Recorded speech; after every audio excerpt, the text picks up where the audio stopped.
होगी रोज खटर पटर, बातें भी चटर पटर, घर घर की खबर खबर, हंसी ठिठोली की है अंगड़ाई।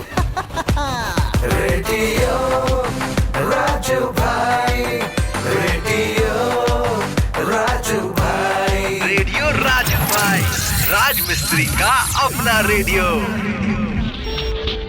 नमस्कार मेरे प्यारे राज मिस्त्री भाइयों, मैं हूँ राजू भाई और लेकर आ चुका हूँ आप सभी के लिए आपका पसंदीदा प्रोग्राम रेडियो राजू भाई, राज मिस्त्री का अपना रेडियो। दोस्तों, आज के प्रोग्राम में भी हमेशा की तरह आज का विचार, फिर दिल की बात, कहानी और रोचक तथ्य होगा। तो शुरू करते हैं आज का प्रोग्राम। और सबसे पहले आज का विचार। आज का विचार कहता है कि कामयाबी सुबह की तरह होती है, मांगने पर नहीं जागने पर मिलती है। तो दोस्तों, अगर आपको कामयाबी चाहिए तो जाग जाइए, अंदर से जाग जाइए। बिस्तर से जागने की बात नहीं कह रहा हूं मैं, अंदर से जाग जाइए। एक बार आप जाग गए तो आपको कोई नहीं रोक सकता। दोस्तों, अब रुक करते हैं दिल की बात की ओर। और आज दिल की बात में मैं आपको बताने वाला हूं कि अच्छी नींद के लिए ऐसी कौन सी चीजें हैं जिसे रात को नहीं खानी चाहिए। यकीन मानिए, आपका खाना आपकी नींद को डिसाइड करता है। आप जो खाएंगे आपके शरीर में वैसी ही प्रक्रिया होगी, और सही प्रक्रिया होगी तो आपकी नींद में कोई विघ्न यानी कि कोई बाधा नहीं आएगी और आप बिल्कुल अच्छी तरह से रात भर एक ही करवट वाली नींद लेंगे। एक ही करवट वाली नींद का मतलब होता है कि आराम से सोना और गहरी नींद में सोना। तो चलिए दोस्तों, समझते हैं कि रात में भूल कर भी कौन सी चीजों को नहीं खाना है। सर्दी के इन ठंडे दिनों में बार बार भूख लगना नॉर्मल है। इतना ही नहीं, इन दिनों आधी रात में खाने की क्रेविंग भी बढ़ जाती है। इसे शांत करने के लिए लोग बिना सोचे समझे कुछ भी खा लेते हैं। लेकिन क्या आप जानते हैं कि फूड्स आपकी नींद को प्रभावित करते हैं? यदि नहीं मालूम तो बता दूं कि आप जो भी खाते हैं उसका असर सीधे आपकी नींद पर होता है। ऐसे में यह जानना आवश्यक है कि कौन सा भोजन आपके स्वास्थ्य को नकारात्मक रूप से प्रभावित करता है, और उन्हें डिनर या रात में भूख लगने पर खास तौर से खाने से बचना चाहिए। नंबर 1, टमाटर। सोने से पहले टमाटर का सेवन नहीं करना चाहिए।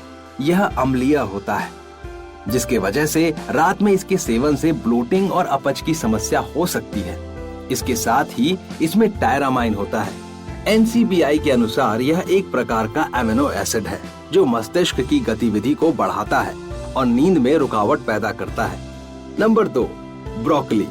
ब्रोकली और फूल गोभी जैसी सब्जियों में ट्रिप्टोफैन होता है जो वास्तव में आपको सोने में मदद करता है। लेकिन यदि आप सोने से तुरंत पहले या रात में इसे कच्चा खाते हैं तो यह आपकी नींद में खलल पैदा कर सकता है, क्योंकि इसमें भरपूर मात्रा में फाइबर मौजूद होता है, जिससे इसे पचाने में ज्यादा टाइम लगता है, जिससे आपको सोने में मुश्किल हो सकती है।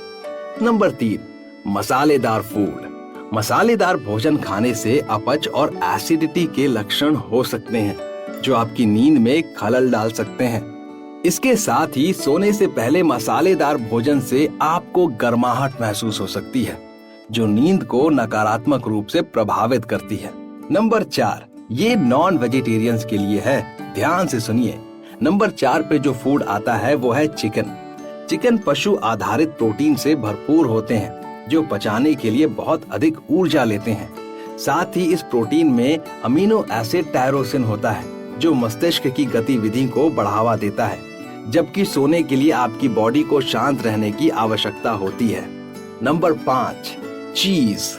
चीज भी अमीनो एसिड टायरामाइन से भरपूर होता है, जो आपके दिमाग को लंबे समय तक एक्टिव रखता है, जिससे आपकी बॉडी का स्लीपिंग क्लॉक डिस्टर्ब हो जाता है और आप देर रात तक जागते रहते हैं। दोस्तों, 2 और चीज है जो आपको बिल्कुल नहीं करनी है। नंबर 1, कि आपको स्क्रीन टाइम घटाना होगा। रात को हम अक्सर अपने मोबाइल हाथ में ले लेते हैं और न जाने कितने वीडियोस देखते चले जाते हैं, बिना सोचे कि ये हमारी आंखों पर कितना गहरा असर डाल रहा है। और नंबर 2, सोने से 4 घंटे पहले कॉफी का सेवन बिल्कुल ना करें। आपको बहुत मन कर रहा है तो बिना दूध और चीनी वाली चाय पी लीजिए, लेकिन कॉफी तो बिल्कुल ना पिएं, क्योंकि कॉफी आपकी नींद को पूरी तरह से गायब कर सकती है। मेरे से एक बार ऐसी गलती हो चुकी है। मैं शाम को अपने दोस्तों से मिलने गया था करीब 5-6 बजे और मैंने 5 कप कॉफी पी लिए थे। 5 कप कॉफी, मतलब आप समझ रहे हैं। मैं सुबह 4 बजे सोने गया क्योंकि मुझे नींद ही नहीं आ रही थी। मैं क्या करूं? तो ये गलती आप बिल्कुल मत करिएगा। दोस्तों, अब रुख करने वाले हैं हम कहानी की ओर। लेकिन कहानी सुनाने से पहले आप सभी राजमिस्त्री भाइयों को मैं एक बात कहना चाहता हूं, और वो बात ये है कि हमेशा केवल अल्ट्राटेक सीमेंट का ही इस्तेमाल करें, क्योंकि बढ़िया काम तो बढ़िया नाम। दोस्तों, अब रुक करते हैं कहानी की ओर, और मैं आपको जो कहानी सुनाने वाला हूं उस कहानी का नाम है गुस्से से कैसे जीते। एक बच्चा था और वो बहुत ही गुस्सैल नेचर का था। एक दिन उसके पिताजी ने उसे सबक सिखाने के लिए कीलों से भरी थैली दी और कहा कि जब तुम्हें गुस्सा आए तो इसमें से एक कीला निकालकर सामने वाले बोर्ड पे ठोक देना। पहले ही दिन बच्चे ने बोर्ड पर 36 कीलें ठोकी और वो धीरे धीरे गुस्से पर काबू करना सीख रहा था। अगले दिन वो 36 से 30 हुए। उसके बाद वाले दिन वो 30 से 28 हुए। ऐसे ही जब दिन बीतते गए तो उसके कील ठोकने की संख्या भी कम होती चली गई। कुछ हफ्तों बाद वो अपने पिता के पास गया और बोला, आज मुझे कील ठोकने की जरूरत नहीं पड़ी। ये सुनते ही पिताजी ने बोला, अच्छा चलो, बहुत अच्छी बात है। अब तुम एक काम करो, जिस दिन तुम्हें गुस्सा ना आए उस दिन तुम जो बोर्ड पर कीले ठोके हो उसे वापस निकालना शुरू कर दो, और ऐसा करके एक दिन पूरा बोर्ड खाली हो जाएगा। बेटे ने खुश होकर अपने पिताजी को ये बात बताई कि वो आसानी से ये काम कर सकता है। कुछ दिनों के बाद उस बोर्ड से सारी कीलें निकाल कर बेटे ने उस पूरे बोर्ड को कील रहित कर दिया, मतलब बिल्कुल साफ।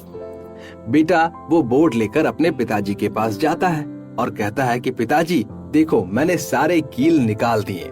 ये देखकर पिताजी उसे अपने पास बुलाते हैं और उसके हाथ से वो बोर्ड लेते हैं और कहते हैं, देखो बेटा, इन कीलों ने जिस तरह का नुकसान इस बोर्ड को दिया है उसी तरह हमारा गुस्सा सामने वाले व्यक्ति को पहुंचाता है। जिस तरह यह बोर्ड अब कभी ठीक नहीं हो सकता है, ठीक वैसे ही गुस्से से जो नुकसान होता है उसकी क्षति पूर्ति कभी नहीं हो सकती। ये बात सुनकर बेटे की आंख नम हो गई और उसने अपने पिता से वादा किया कि अब वो कभी गुस्सा नहीं करेगा।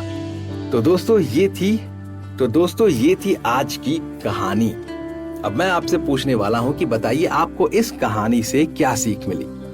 मैं जानता हूं इस कहानी से आपको वही सीख मिली जो मुझे भी सीख मिल रही है। गुस्से से की गई हर शुरुआत का अंत शर्मिंदगी से होता है, इसीलिए अपने गुस्से पे नियंत्रण रखना बहुत जरूरी है। दोस्तों अब मैं लेने वाला हूं आप सभी से इजाजत, लेकिन उससे पहले एक रोचक तथ्य जरूर सुनाऊंगा। आज का रोचक तथ्य है कि अक्सर आपने गौर किया होगा कि पेन के ढक्कन में छेद बना होता है। क्या आपने कभी सोचा है कि ढक्कन में छेद क्यों? अगर नहीं तो आपको बता दें कि कई लोगों के पेन के ढक्कन को मुंह में लेने की आदत होती है। शायद आप भी वो इंसान हो सकते हैं।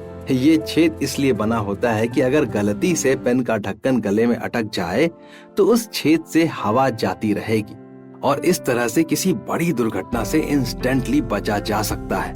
दूसरा यह भी कि ढक्कन पर बने छेद पेन के बंद होने और खुलने पर वायु के दबाव को समान रूप से बनाए रखने में मदद करते हैं।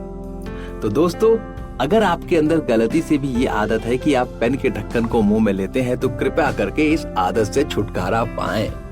और मैं लेने वाला हूं अब आप सभी से इजाजत।